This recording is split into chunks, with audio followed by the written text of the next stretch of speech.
एक यह श्लोक, शुरुआत राम कथा की इस श्लोक से ही होती है। वर्णानामार्थ संगहनाम रसानाम छंदसामपि मंगलानाम च कर्तारो वंदे वाणी विनायको। एक ही श्लोक के अंदर पूर्ण जगत का ज्ञान तुलसीदास जी महाराज ने इसमें रख दिया है।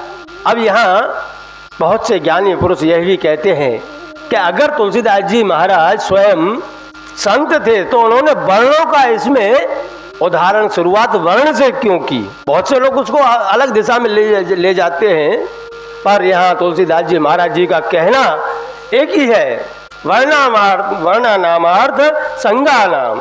वर्णा नामार्थ, एक एक शब्द को आप पकड़ के चलो तो आपको पता चलेगी कि तुलसीदास जी महाराज क्या कहना चाहते हैं कि मैं जिसकी कथा कहने के लिए जा रहा हूँ वह वर्णों से भी ऊपर है, वह अवर्ण है, उसको वर्ण कोई लागू पड़ते नहीं है। और एक ही श्लोक में तुलसीदास जी महाराज ने सरस्वती जी और गणपति जी दोनों की स्तुति कर डाली है। उसका कारण गणपति जी जो है वह हमें ज्ञान देते हैं। आप अगर समझने जाओ ना एक एक शब्द को, एक एक शब्द के अंदर अनेकों रहस्य भरे पड़े हुए हैं। गणपति जी का काम है ज्ञान देना, वह शब्द नहीं दे सकते, और सरस्वती जी का काम है शब्द देना, वह ज्ञान नहीं दे सकती। इसलिए तुलसीदास जी महाराज ने दोनों को ही प्रणाम करके दोनों को कहा है कि हे माँ सरस्वती, हे गणपति जी, आप आइए और मेरे इस शुभ कार्य को संपूर्ण कराइए। हे माँ सरस्वती जी, आप आकर के मुझे शब्द दीजिए, और हे गणपति जी, आप आकर के मुझे ज्ञान दीजिए। उसके बाद में उन्होंने सबकी स्तुति की है, सबको प्रणाम किया है। ऐसा कोई पात्र नहीं है तुलसीदास जी ने जिसकी स्तुति ना की हो। यहाँ तक कि असुरों तक की ही उन्होंने स्तुति की है।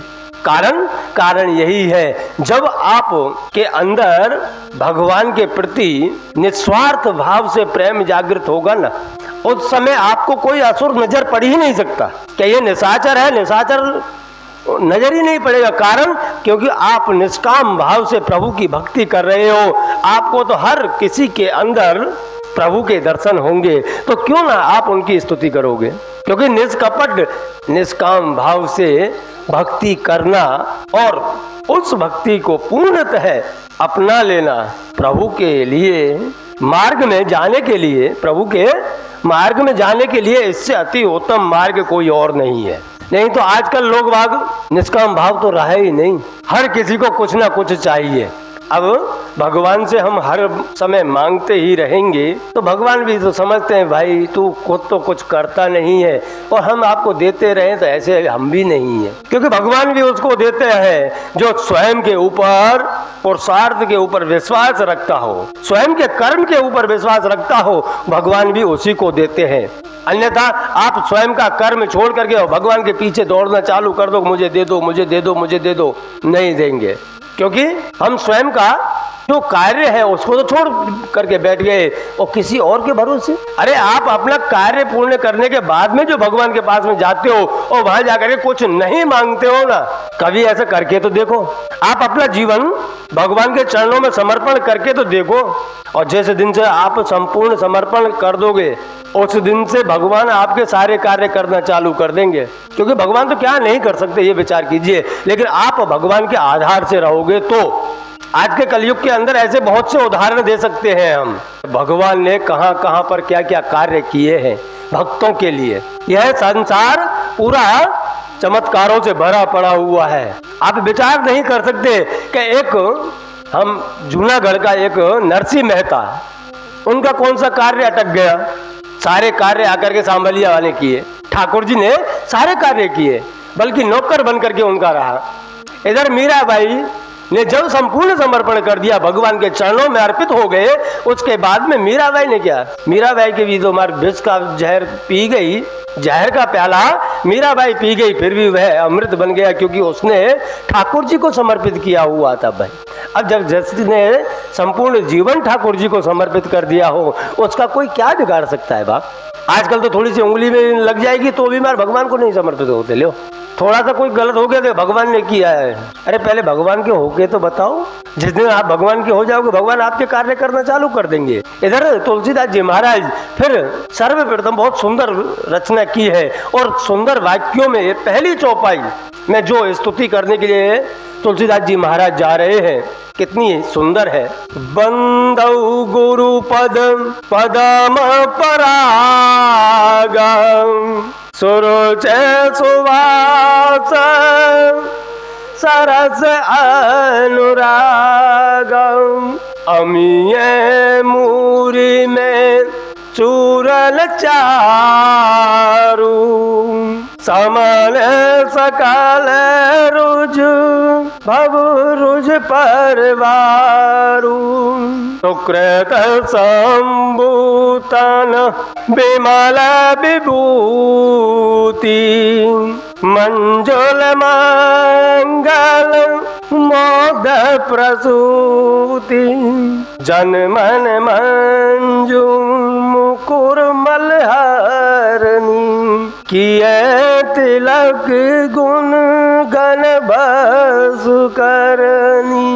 यहाँ तुलसीदास जी महाराज सर्वप्रथम की चौपाई में गुरु जी की वंदना करते हैं। अब लोग बाग तो कहेंगे कि वहाँ राम कथा हो रही है, इसमें वंदना भी आ रही हैं, पर मुख्य मुख्य वंदनाएं हैं, मुख्य मुख्य स्तुति तुलसीदास जी महाराज ने बहुत सुंदर रचना की है। क्या है?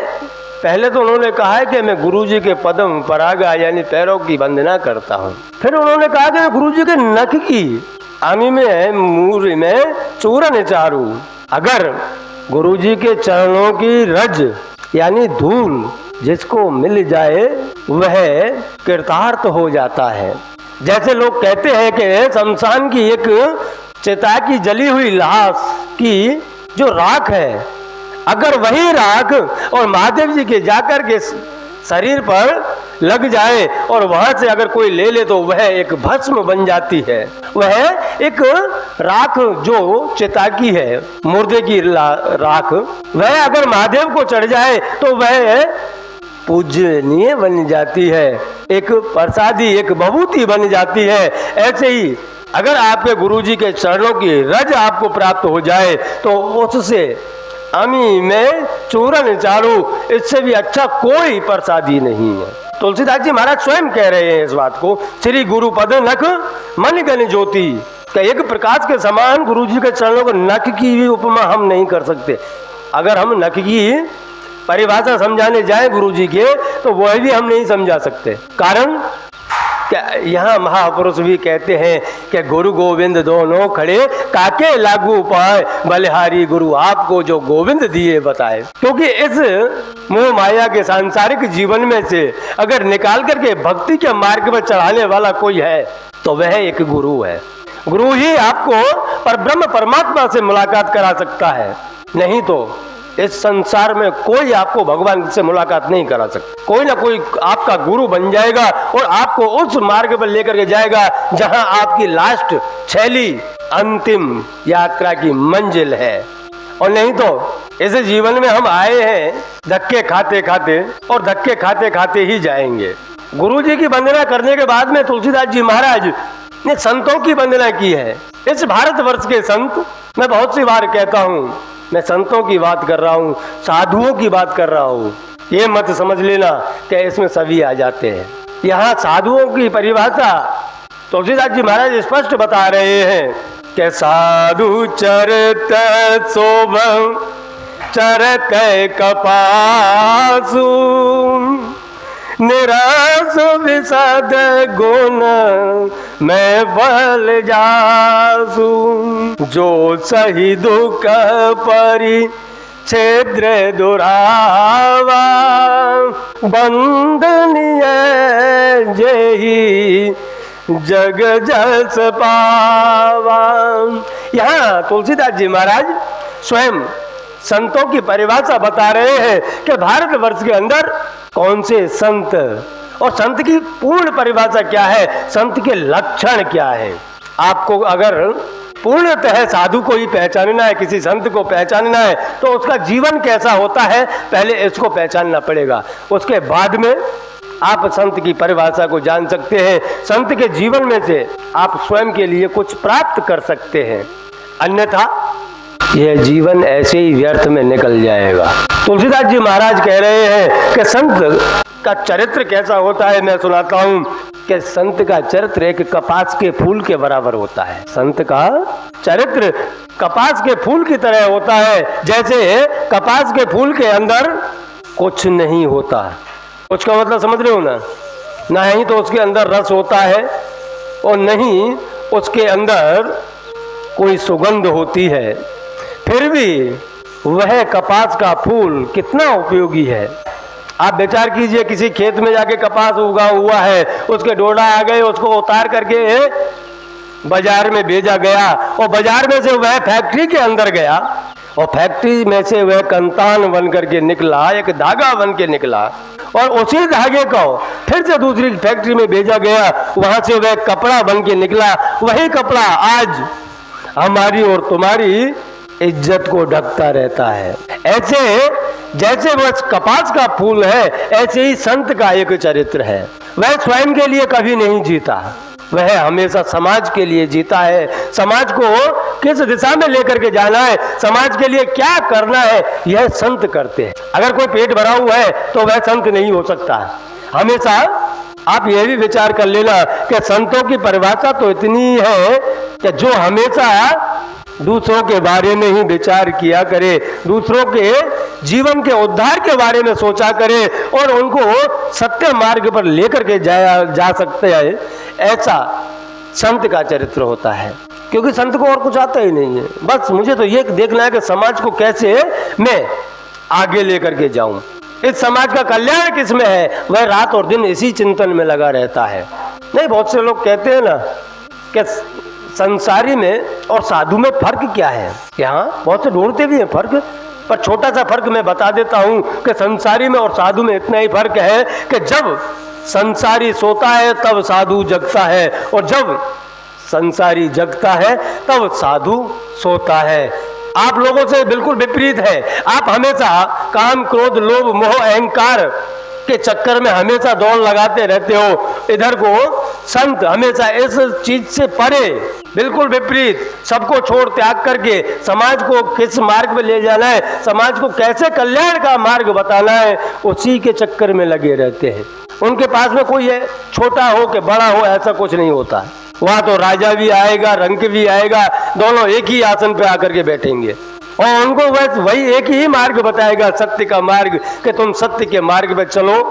आज अगर आपके अंदर थोड़ा सा भी संस्कार का लक्षण दिखना चालू हो जाए तो समझ लेना ये किसी संत की कृपा है। इसलिए तुलसीदास जी महाराज ने उपमा कपास के फूल की दी है संत को, नहीं तो गुलाब के फूल की भी तो दे सकते थे, क्यों नहीं दिया? उसका कारण यही है क्योंकि गुलाब के अंदर रस भी होता है, सुगंध भी होती है, अगर काम पड़े तो उसमें दंड भी होता है। देखा नहीं आपने, डंडी में आकर छोटे छोटे कांटे होते हैं, अगर तोड़ने जाओ तो कुछ कांटा लग जाता है। ऐसे ही संत उससे बिल्कुल विपरीत है। आप संत को कुछ भी कहो, वो आपके ऊपर कभी नाराज ही नहीं होगा। पहली बात तो नाराज होना यानी दंड देना है। कभी किसी संत को देखा है किसी के साथ में लड़ते झगड़ते? क्योंकि संत का जीवन खाली समाज के लिए होता है, समाज से विवाद करने के लिए नहीं होता है। उसके अंदर कोई रस नहीं होता है। अगर आप गलती कर रहे हो, आप कितने भी बड़े इंसान हो, तो भी वह आपके मुंह पर ही कह देगा, क्योंकि उसके अंदर रस है ही नहीं। रस का अर्थ दूसरा भी होता है कि लागणी, माया, ममता, वो उसके अंदर नहीं होती है। क्योंकि जो हमारे ये सारी चीजें होती, मोह माया ही अगर संत के पास में होती तो वो अपना परिवार ही क्यों त्यागता? वो स्वयं का घर परिवार त्याग करके तो बाहर निकला हुआ है, फिर वो हमारे मोह माया में क्यों पड़ेगा? और एक वस्तु और बता देता हूं मैं आपको, हमेशा संत है ना कुछ कार्य ऐसे करते रहते हैं कि आप भी उस कार्य को सोच करके विचार करेंगे कि ये कार्य हुआ कैसे। हमने तो बापू को अभी यहाँ देखा था, वहाँ कैसे पहुँच गया। पर कारण एक यही है कि संत सबसे परे है। इसलिए तुलसीदास जी ने कहा है कि संत होना भी और संत की कसौटियाँ होना भी इस जीवन में सब विधि सर लिखा गया है। उसके बाद में तुलसीदास जी महाराज ने समाज की भी वंदना की है। देखो तो सही, तुम साधु की, असाधु की, समाज की, सबकी वंदना तुलसीदास जी कर रहे हैं। मुद मंगल में संत समाजू जो जग जंगम तीरथ राजू। राम भगत जहन सुर सरिधारा सरसई ब्रह्म विचार प्रचारा। या पूर्ण संत समाज की वंदना करते हुए तुलसीदास जी महाराज ने उसको राम भक्ति की एक सुरसरी धारा बता दिया है, क्योंकि मुख्य धारा तो वहीं से निकलती है। अगर हरि भक्ति करनी हो तो संतों के चरण में, संतों के साथ में बैठ कर के एक बार देखो कि अमृत जैसी यात्रा आपकी कैसे प्रारंभ होती है। क्योंकि संत तो सब कहते हैं कि जड़ चेतन जग जीव में सकल राम में जान। कहे बंदे तू इस जगत के अंदर आया है तो एक विचार कर लेना कि जो भी तू देख रहा है ना उसके अंदर हमारे राम है। और जिस दिन आपके अंदर ये भाव प्रकट हो गया, समझ लेना निष्काम भक्ति आपकी प्रारंभ हो गई। और निष्काम भक्ति प्रारंभ हो गई तो आपसे राम कोई दूर नहीं है। मेरे राम आपसे दूर नहीं है, आपके बहुत नजीक हैं।